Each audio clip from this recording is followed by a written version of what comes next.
Темата ми носи наслов два храма, значи за разлика од онаа тема на брат Јани, третиот храм.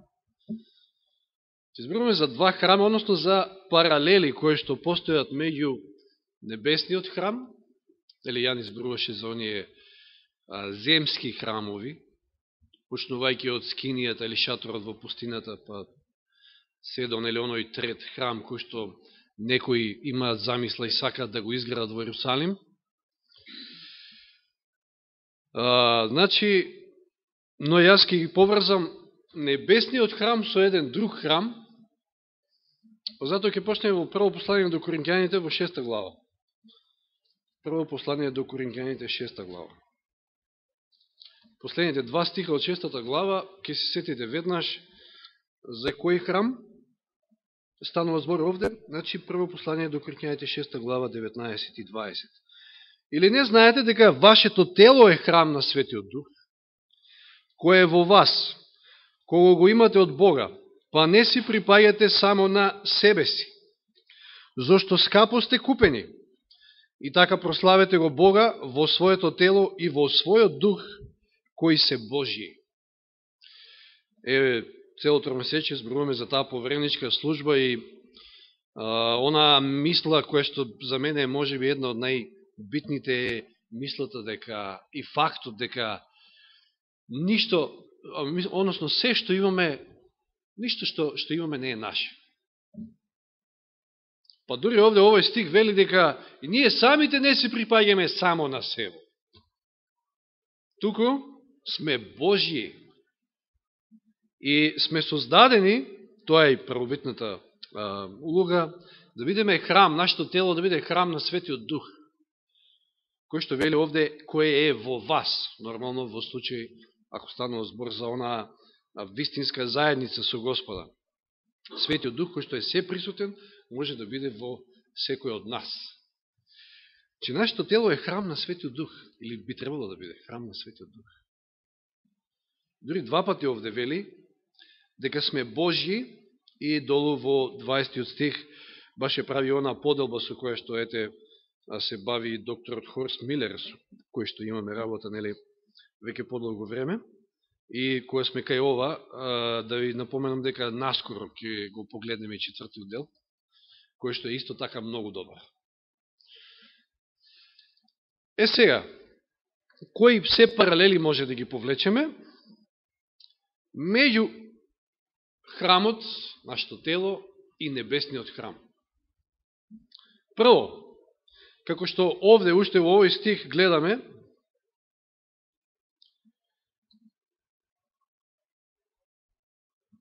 или навестува стихот, не е баш јасен, но да отвориме првим во Евреите 8 глава, 1 и 2 стих. Небесниот храм, за разлика од оној земски, кој што, нели, на почетокот Господ на Мојсија му го дал планот како да го изгради, за разлика од тој земски храм, небесниот храм не е граден од човечка рака. А каков е овој храм? Телото. Некои сакат да не убедат дека сме настанале од пред 2100 милиони години. Тоа беше последното нешто што го видов на National Geographic, обидувајќи се тоа да не го представи оној, заборев овој физичар од Хокинс ли, како се викаше оној во количката? Стивен Хокинс, така беше, да. Дека сме настанале таму од по некоја случајност. Меѓутоа, еве да прочитаме Евреите 8.1.2.